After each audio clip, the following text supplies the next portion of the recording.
Guys, today we're diving into a courtroom clash like no other. The judge shuts down a bold lawyer, and chaos follows fast. Hey, you don't need to touch the mountain. Oh, I don't. All right, and It's already done. You don't have to touch what is your name? Sean Harding. Good morning, Your Honor. Good Ryan morning. Davis for Mr. Harding. We have two motions pending today. One is a motion to reduce bond, in which the state does have one TBI agent that is here. That will be a brief motion. He didn't say done, but he's got these people. I am muting you at the jail until such time as I call on you, please. All right, And I've also I'm got sorry, repeat that. this. I filed a motion to reduce bond on Mr. Harding's behalf. The state has one witness, a TBI agent that is here. I think that'll be a relatively brief hearing on the motion to reduce bond. And then I've also filed a motion to withdraw as counsel, which I think would need to be heard second. And so I'm happy to assist Mr. Harding with the motion to reduce bond whenever the court's ready to have that heard. Well, if you think it's going to be a short motion, we'll go ahead. Is the state ready to take up this motion for bond reduction?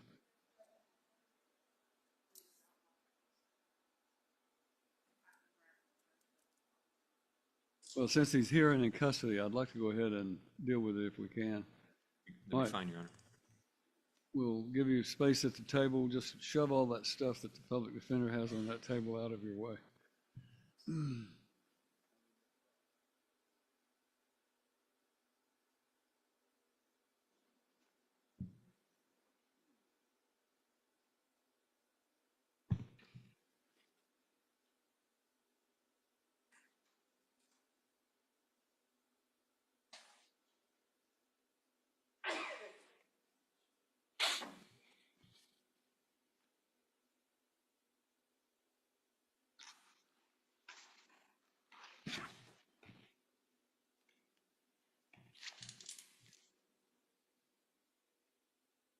All right, Mr. Davis, I understand you want to argue the motion for a reduction of bond before your motion to withdraw, correct?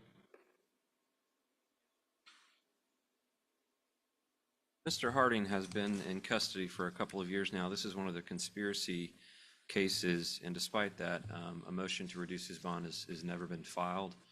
That being said, he has made the best of his time while in custody. Attached to my motion, he's completed several courses, and Career Academy course in Enduring Skills, another course called the Master Plan, The Only Person You Cheat Is You, and then also an electrical course, and so some job readiness, and he's made good use of his time there. He also has been accepted, most importantly, Exhibit B to our motion, has been accepted into the Cross-Style Center for a year-long residential treatment and recovery program.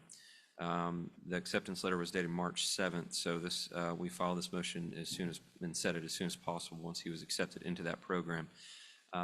Based on other cases that have been heard today, it appears that his plea settlement deadline is going to be September 22nd with a trial date of late January. And Your Honor, this is a much better use of the taxpayer resources of this county for Mr. Harding to receive not quite a year, but even if he were to be convicted at trial, several months of rehabilitation and treatment in a residential facility that he's required to remain on campus, and certainly the court could put appropriate conditions on that release, but he needs the bond to be set at a significantly more reasonable amount in order for his friends and family to be able to make that bond for him. So I believe he's demonstrated the best conduct he can while in custody, as well as acceptance into a program. He's not asking just to roam free in the community. He's asking to get treatment, and I think that's a better use of resources, and that would be our argument. And at this point, I don't intend to call him as a witness unless the court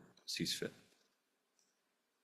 All right, your argument is, your case will be based solely on your argument, and he has a charge of driving on a revoked license, second offense, unlawful drug paraphernalia uses and activities in 2023 CR 10, and then, if I understand correctly,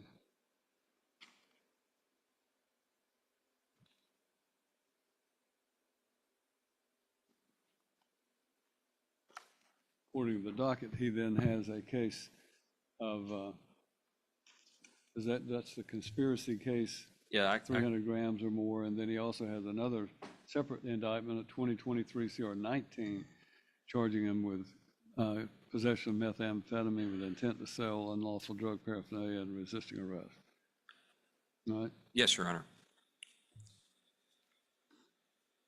I've got four case numbers. Right. It's There is possible I another missed one. case of possession of methamphetamine with intent to sell 0.5 grams or more, possession of heroin for resale, possession of a weapon by a convicted felon, possession of firearm during a dangerous felony. Yes, Your Honor. All 23 cases, I've got numbers 10, 19, 21, and 62. And what is the aggregate total bond that he has? 235,000. All right. I've heard your argument. We'll allow the state to respond. All right, call your first witness.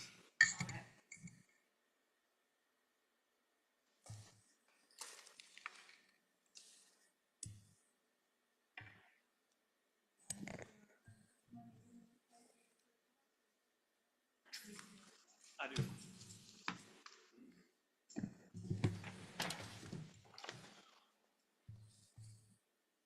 Can you please state your name for the record? My name is Sean Adkins, And where are you employed? Tennessee Bureau of Investigation. And did you participate in a multi-agency investigation involving a wiretap? Yes, I did. And who was that wiretap on? It was on the Dantes Good drug trafficking organization. Okay. And during that time period, are you familiar with whether or not Mr. Harding was arrested prior to the conspiracy? Yes, ma'am. And do you know what he was found with during that time period? The first I learned of it was in, I believe, September of 2022. He was arrested for possession of methamphetamine, heroin, and a weapon. Okay. And are you familiar with how much methamphetamine he had? Yeah, it was estimated that it was over 100 grams of methamphetamine. I don't know what the exact total was when it came back from the lab. Okay. And you said that was on September 26th of 2022? Yes. Okay. Were you able to, was Mr. Harding on the wire at all in the Dantes Good organization? Yes, he came up in the wire around December of 2022 and through January 3rd of 2023 multiple times. Okay, and can you tell us what it means by that he was on the wire? Explain what his participation was. All right, during the wire, we were listening to the telephone of Dantes Good, the primary target of this drug trafficking organization. We identified a number coming from Sean Harding where he contacted Dantes Good to arrange drug purchases. And would he travel to pick up those items? Yes, ma'am. He traveled to Davidson County. And was he seen on surveillance during that time period? Yes, ma'am. Okay. And looking at the wire purchases, are you aware of how many purchases of drugs and the different types of drugs during that? I think you said from September to January. Yeah, between December 2nd and January 3rd, we intercepted approximately 10 phone calls or conversations between Mr. Harding and Dantes Good, during which drug transactions were arranged. Those transactions included methamphetamine and heroin, or fentanyl at this point. The total of those transactions that were arranged or talked about resulted in, combined was 29 ounces of methamphetamine and 10.5 grams of heroin fentanyl. And when I said they were arranged, the conversations were set up for a price, an amount, sometimes not a price, sometimes not an amount. Sometimes it was understood between two individuals what they wanted and what the price would be. But it was where the conversation further supported that they did meet to exchange those drugs. And on the January 3rd occasion, we actually had the surveillance out where we saw Sean Harding in a vehicle meet with the Dantes Good organization and pick up methamphetamine. And was he later found that same day with methamphetamine? Yes, ma'am. Later that same day, he was traffic stopped on Highway 46 near Interstate 40. TBI agent takes the stand, exposing deals, drugs, and confession. Wiretaps, surveillance, and hard numbers crush the defense's hope. Here in Dixon County, and he had approximately 4 ounces of methamphetamine on his person.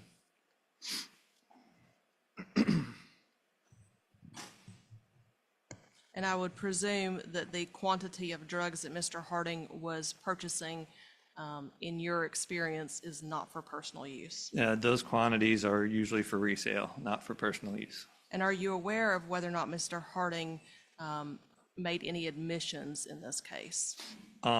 Yes, in January, or in the September incident, he stated that you got me. And I believe he also spoke to agents at that time in September. Okay. And did he admit to selling the narcotics during the conversations? Yes, ma'am. Thank you, Judge. I don't have any further questions. Mr. Davis, you may cross-examine.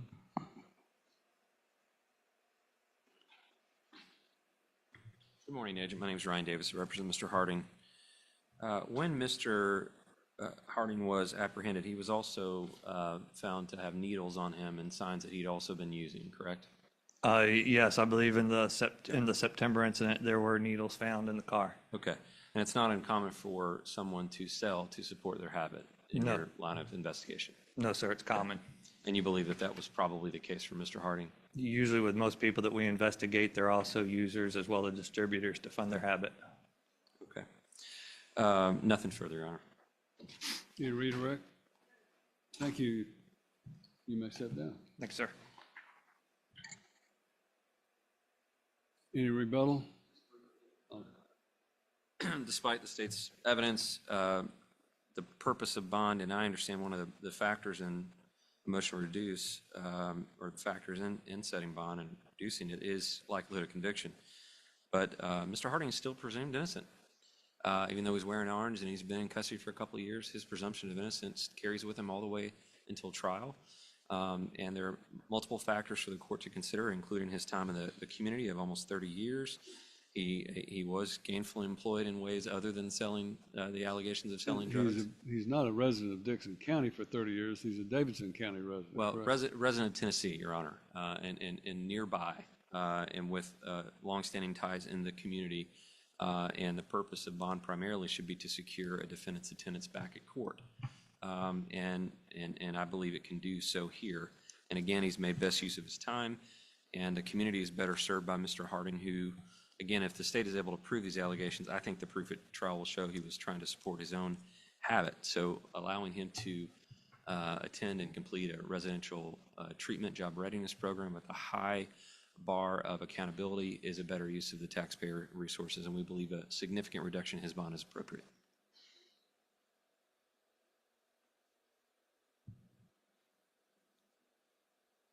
Your Honor, I would just argue that there has been no testimony showing Mr. Harding's ties to the community or his previous employment. The only testimony I would argue that's been shown, other than obviously the certificates that were provided, is the fact that Mr. Harding was on multiple occasions found with and on the wire purchasing large amounts of methamphetamine as well as a fentanyl, heroin fentanyl. These obviously are serious charges, Judge. I believe there's strong evidence that would show that we could convict Mr. Harding of these charges. In fact, the fact that he was admitted that he was buying and selling the drugs, these are Class A felony charges, at least in regards to the conspiracy case. He's looking at 15 to 25 years or more, depending on his range of punishment, Judge. And I would ask that he not be released due to the fact that of all the different charges, Judge. And I believe it also to bring to the attention that on 9/26/22, I believe he was found with a gun. I think that because of the seriousness of these charges and because there is a danger to the public due to the fentanyl and the gun, I would ask that the court keep his bond the same. In considering the request for a bond reduction, I'm required to look at the factors that are set forth in 4011-115 of the Tennessee Code. Those factors are as follows. The defendant's length of residence in the community. This court is of the opinion that his 30 years of being a resident of Davidson County don't qualify him to be a resident of Dixon County community, and that's, we are not an adjacent community. We are, sometimes considered to be a bedroom community of Davidson County, but I don't think his 30 years of living in Davidson County qualifies as being a resident of this community. That factor is not a factor for the defendant.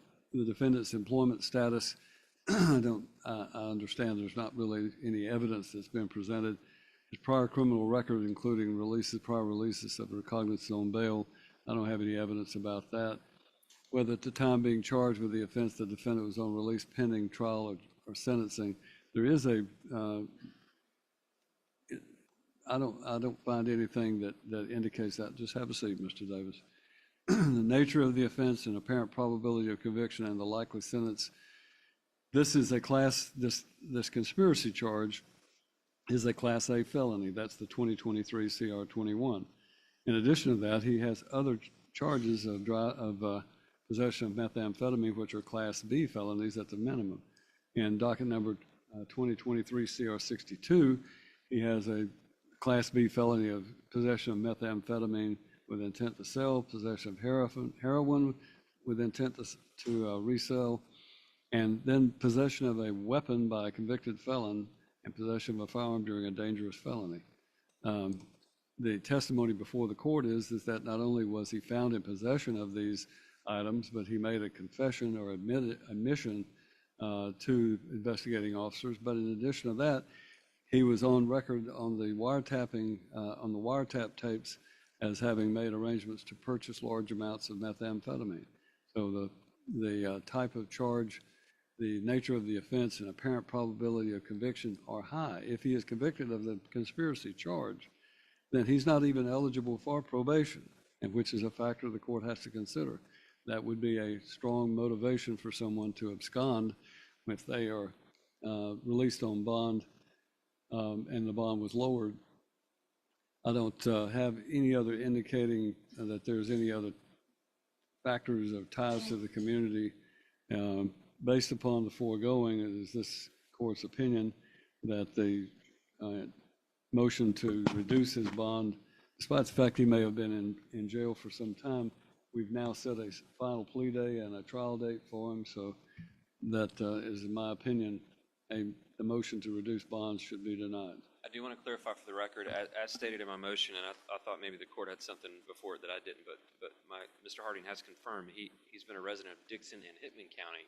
There's no evidence. Stating something in a motion is not the same as evidence at a hearing. So I understand, but the court is if the court is basing its decision, at least in some part, on I'm residency. considering the evidence at trial. Thank you, Your Honor. At the hearing.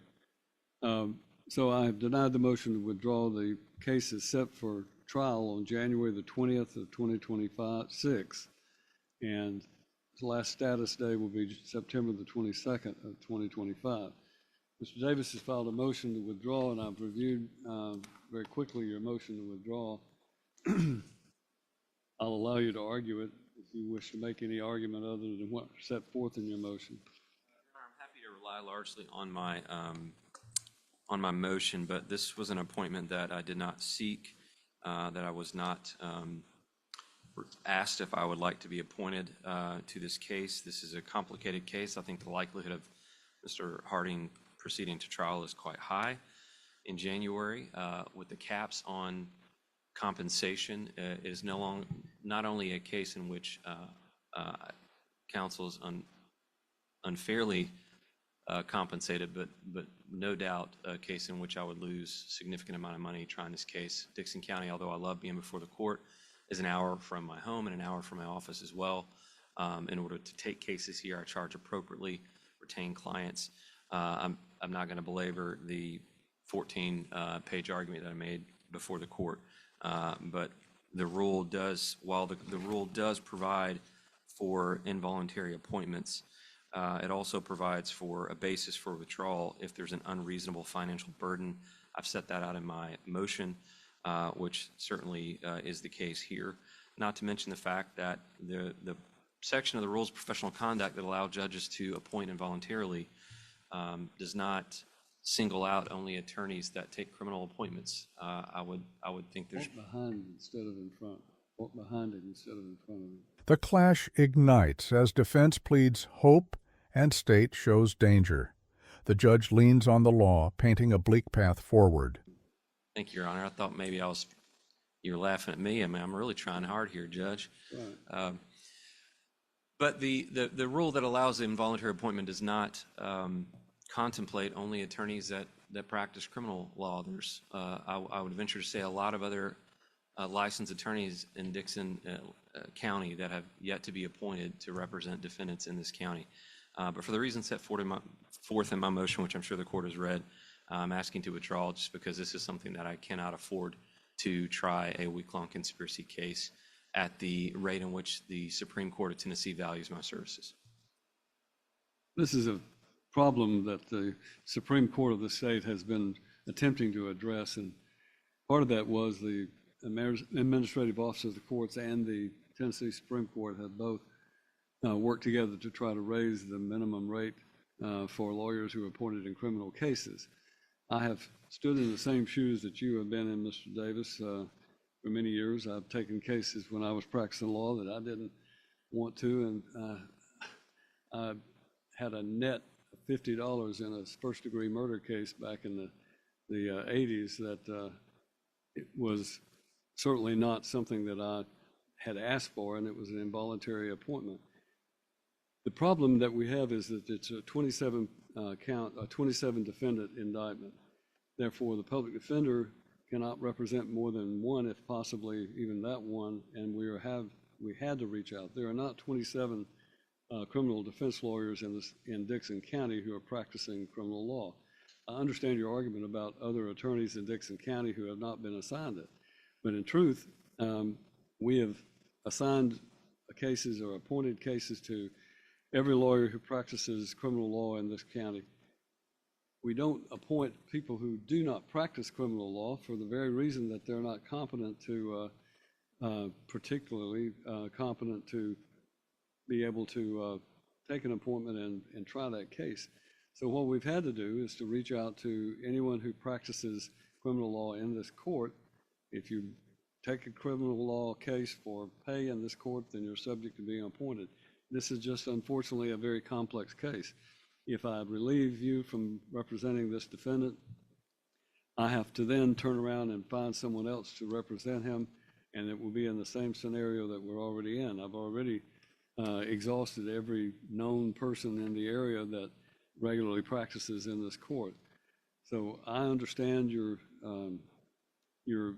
motion, I understand your basis for it, I'm sympathetic, but I cannot grant your motion to withdraw solely based upon the financial burden it places upon you. And for that reason, I must respectfully deny your motion.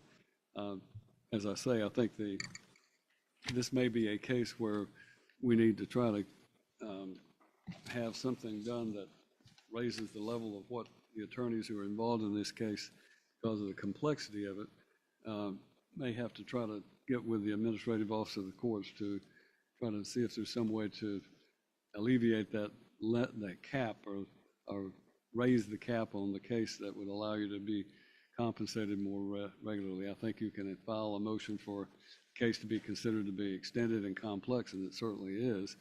In any event, I'm certainly willing to assist any of the lawyers in seeking compensation beyond the cap that we have. But I will be required to deny your motion with regret. So.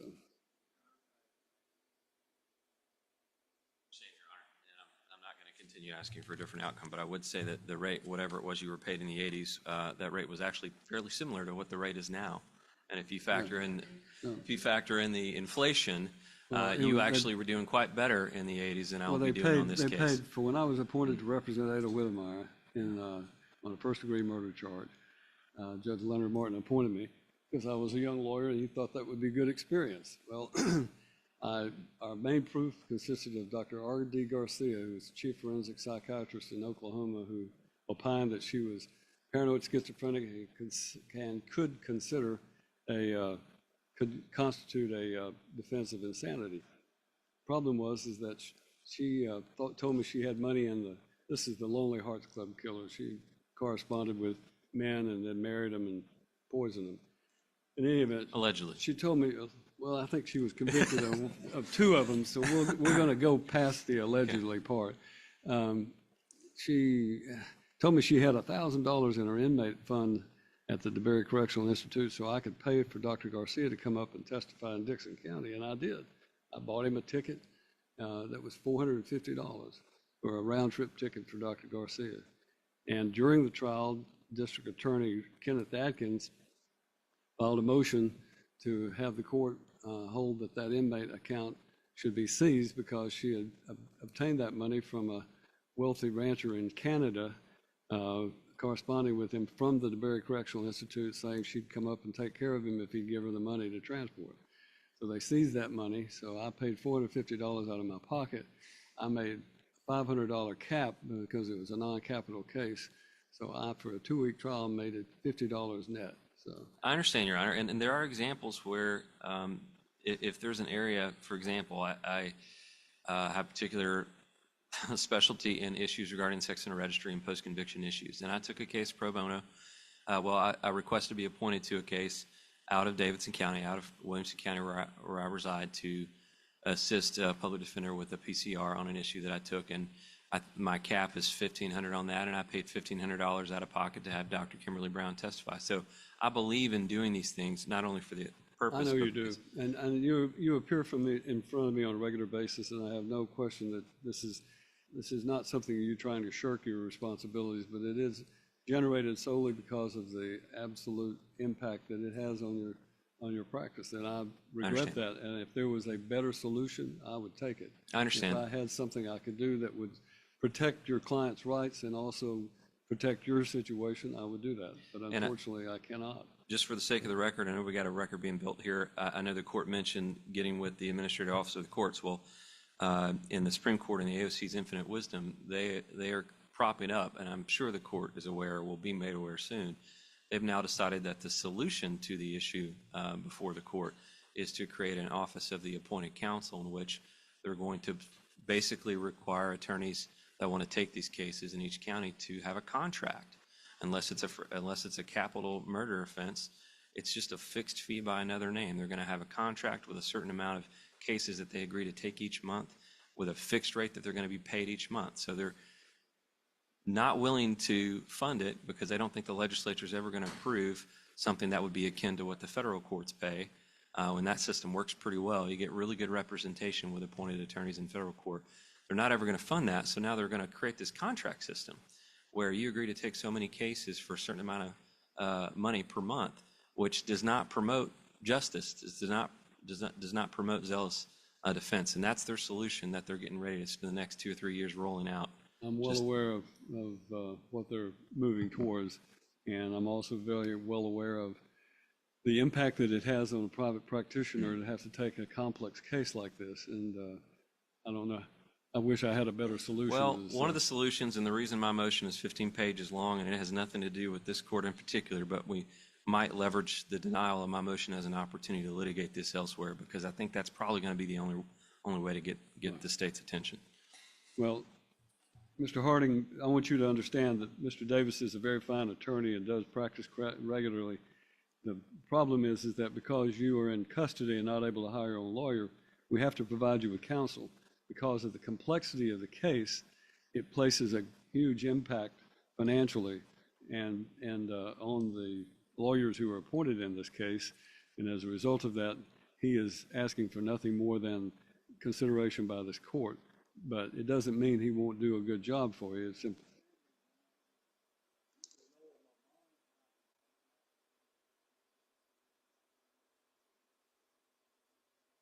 Well, I understand that, and I've considered the evidence, and I've denied your motion for a bond reduction for the reasons that I've stated. That's the judgment of the court. Thank you. The lawyer begs to quit, judge refuses, and bond stays locked. Justice collides with duty, leaving tension hanging in the air. All right, guys, don't forget to like this video, subscribe to the channel, and we'll see you in the next video.